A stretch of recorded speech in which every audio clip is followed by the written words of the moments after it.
Berikut adalah WA saya kepada Pak Saifuddin Ibrahim. Maka mari kita lihat bagaimana dalam pesan ini saya mengajak kepada beliau untuk berdiskusi, tetapi sampai sekarang beliau tidak menanggapinya. Artinya hanya beberapa hari saja ditanggapi, tetapi kelanjutannya beliau sampai sekarang saya masih menagih janjinya tetapi tidak ada realisasi. Silakan pemirsa yang ada di rumah melihat bagaimana isi WA saya dengan Pak Saifuddin Ibrahim untuk mengadakan dialog sehubungan dengan peristiwa penyaliban Yesus.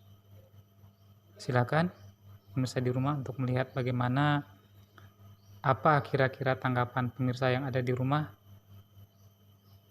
dalam isi pesan ini. Apakah Pak Pendeta itu bersedia atau tidak? Saya juga masih bertanya-tanya. Selamat sore Pak, mungkin kita bisa berdiskusi lewat voice note kali ya Pak. Terima kasih. Selamat pagi Pak, maaf nih mengganggu pagi-pagi Pak. Saya tahu Bapak sibuk terus. Mau tanya Pak, kapan kepastian Pak kita bisa berdiskusi via Skype atau WhatsApp juga boleh Pak kalau Bapak sibuk. Tolong waktunya ya Pak kalau bisa.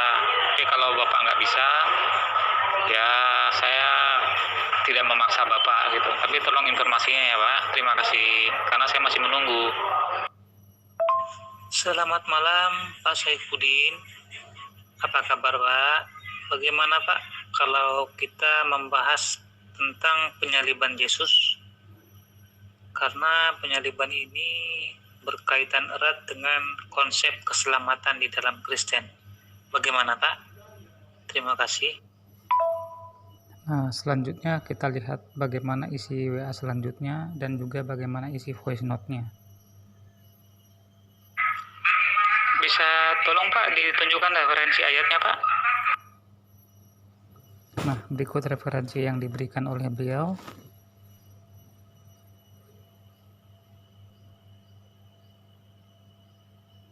Nah, ini beliau ambil dari kitab Yesaya. Nah, selanjutnya mari kita lihat bagaimana isi voice note. Selamat siang Pak Saifuddin.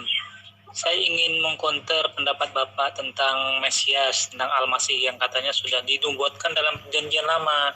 Begini Pak, Bapak kan sebagai mantan muslim yang ahli Quran dan ahli hadis, tentunya Bapak tahu bahwa di dalam Al-Quran itu ada 25 nama Nabi Isa alaihissalam itu disebutkan.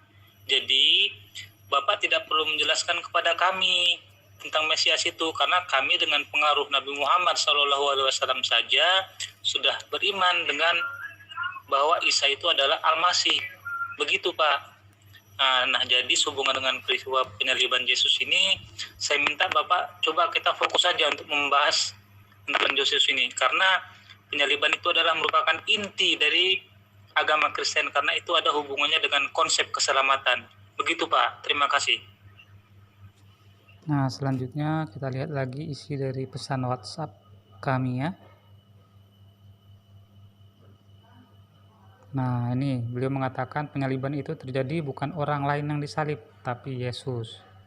Nah, saya juga nggak tahu Pak Saifuddin ini sebagai ahli Al-Quran dan ahli hadis, seharusnya beliau tahu bahwa Al-Quran itu tidak pernah mengatakan bahwa yang digantikan itu adalah orang lain atau yang disalibkan itu adalah orang lain, bukan, tetapi itu hanyalah masalah penafsiran saja. Bisa benar, bisa juga tidak. Yang jelas Yesus itu tidak mati di tiang salib. Ya, mari selanjutnya kita lihat bagaimana isi WhatsApp kami ya.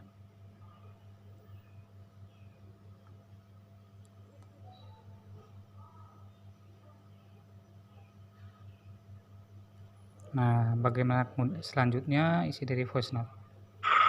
Selamat malam Pak Saifuddin. Kapan Pak ada waktu ya Pak? Saya berharap kita bisa face to face diskusinya Pak.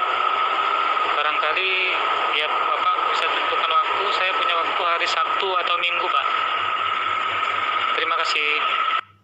Nah, selanjutnya kita lihat lagi bagaimana isi WhatsApp teks kami ya. Nah, ini dia. Beliau sudah mengatakan kapan ada waktu untuk bertatap muka, tapi saya sampai sekarang udah sebulan hampir saya menunggu tapi masih belum ada kabar dari beliau. Mudah-mudahan dengan YouTube ini beliau tergerak untuk kembali menghubungi saya untuk membahas tentang topik yang sangat penting ini. Selamat malam Pak Saifuddin. Apa kabar Pak? Selamat siang Pak Saifuddin. Bagaimana Pak? Kapan kita mulai membahas tentang penyaliban Yesus Pak?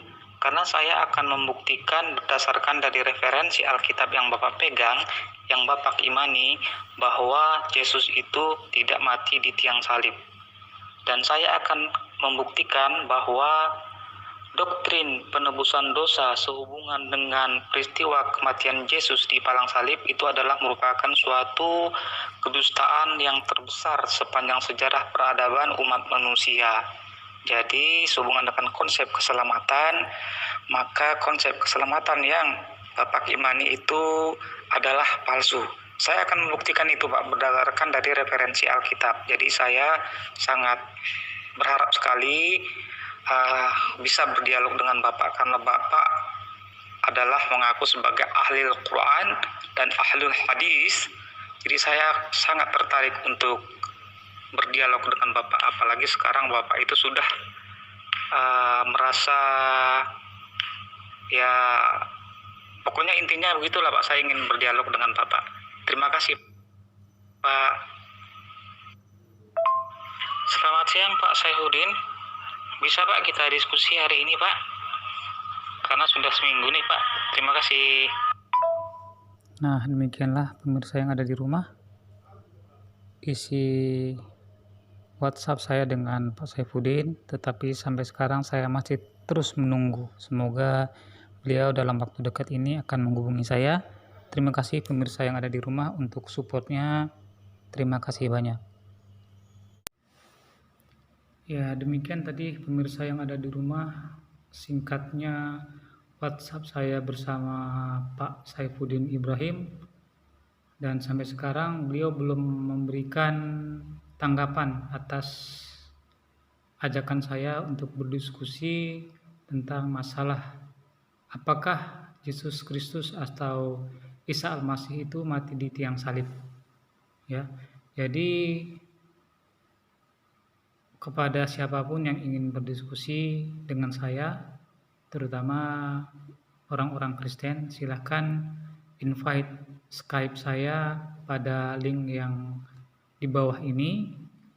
Di bawah ini silahkan di invite, dan saya berharap siapapun bisa berdiskusi dengan saya, dan saya punya waktu pada hari Sabtu malam minggu ya pukul 8.30 waktu Indonesia bagian Barat. Jadi karena Pak Saifuddin Ibrahim sampai sekarang belum memberikan tanggapan, jadi kepada orang-orang Kristen yang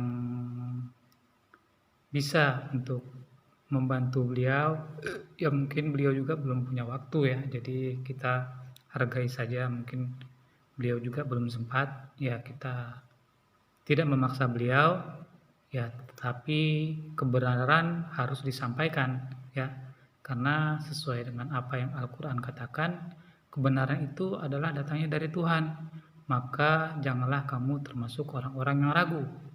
Demikian juga Yesus Kristus berkata bahwa di dalam Injil Yohanes di sana Yesus Kristus berkata, carilah kebenaran itu maka kebenaran akan membebaskan kamu. Jadi disinilah saya tergerak hatinya untuk menyampaikan kebenaran itu, kebenaran bahwa Yesus Kristus tidak mati di tiang salib, kebenaran bahwa Al-Quran itu adalah mukjizat dari segala macam mukjizat.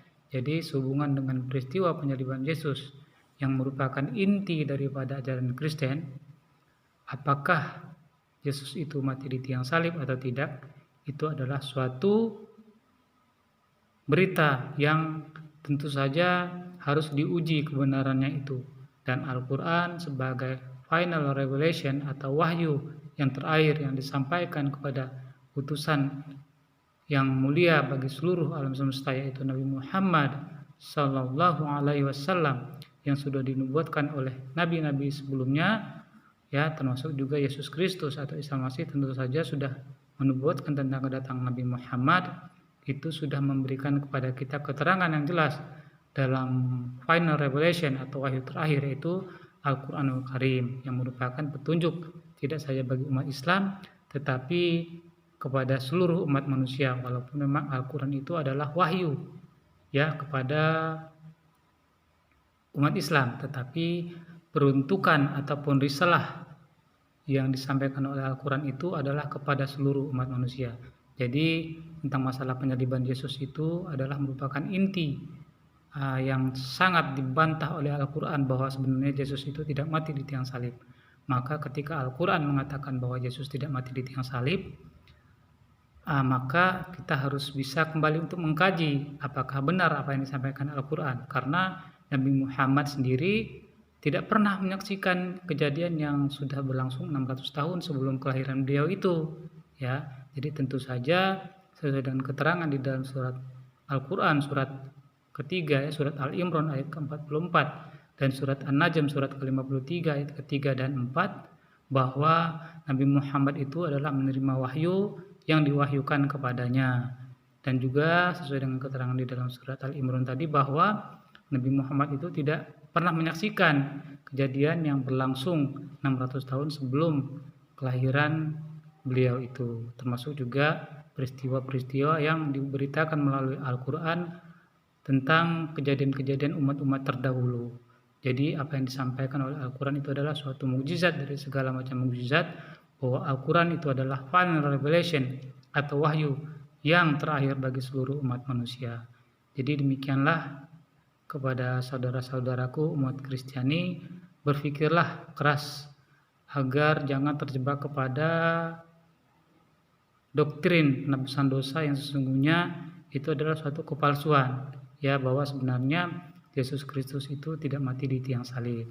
Jadi oleh karena itu, pada siapapun umat Kristen, saya berharap untuk bisa menginvite Skype saya. Marilah kita berbincang-bincang untuk membahas tentang peristiwa penyaliban Yesus itu sesuai dengan apa yang dikatakan Alkitab Anda sendiri, bahwa saya akan membuktikan bahwa Yesus sebenarnya tidak mati di tiang salib. Jadi doktrin tentang penebusan dosa itu adalah suatu kebohongan, ya, suatu kebohongan yang diberitakan oleh si penyesat, yang oleh Yesus sendiri sudah menubuatkan di dalam lisannya, waspadalah kamu terhadap si penyesat yang menyamar seperti domba, bahwa sesungguhnya dia adalah serigala yang buas. Siapa lagi kalau bukan Paulus? Jadi marilah kita mencari kebenaran, ya. Marilah kita menggali kebenaran itu sesuai dengan apa yang Al-Quran katakan, bahwa Al-Quran itu adalah suatu kebenaran, ya. Al-haqqu mir rabbikum wa la takunanna minal mumtarin. Ya, kebenaran itu datangnya dari Tuhan, maka janganlah kamu termasuk orang-orang yang ragu. Dan Yesus Kristus sendiri sudah menyampaikan pesan, carilah kebenaran itu maka kebenaran akan membebaskan kamu. Jadi carilah kebenaran. Marilah kita berdiskusi, ya, berdiskusi untuk menyampaikan kebenaran, ya, untuk menggapai suatu kesepakatan antara kami dan kamu, ya, menggapai suatu kesepakatan antara kami dan kamu, bahwa marilah kita menyembah hanya kepada Allah saja, satu-satunya Tuhan yang esa, dan jangan kita menjadikan yang selain Allah itu sebagai partnernya, ya, sebagai sekutunya, dan janganlah kita mengangkat manusia sebagai Tuhan selain Allah itu. Jadi marilah kita berdiskusi, ya, sesuai dengan petunjuk Alkitab. Dan tentu saja Al-Quran juga sudah menyampaikan kepada kita bahwa kita harus berdiskusi kepada ahli kitab. Jadi di dalam kitab Yesaya juga, ya, di situ ada petunjuk bagi umat-umat Yahudi dan Kristen itu untuk berdiskusi. Jadi marilah kita berdiskusi, ya. Terima kasih Pada kesempatan kali ini saya mengucapkan terima kasih yang sebesar-besarnya.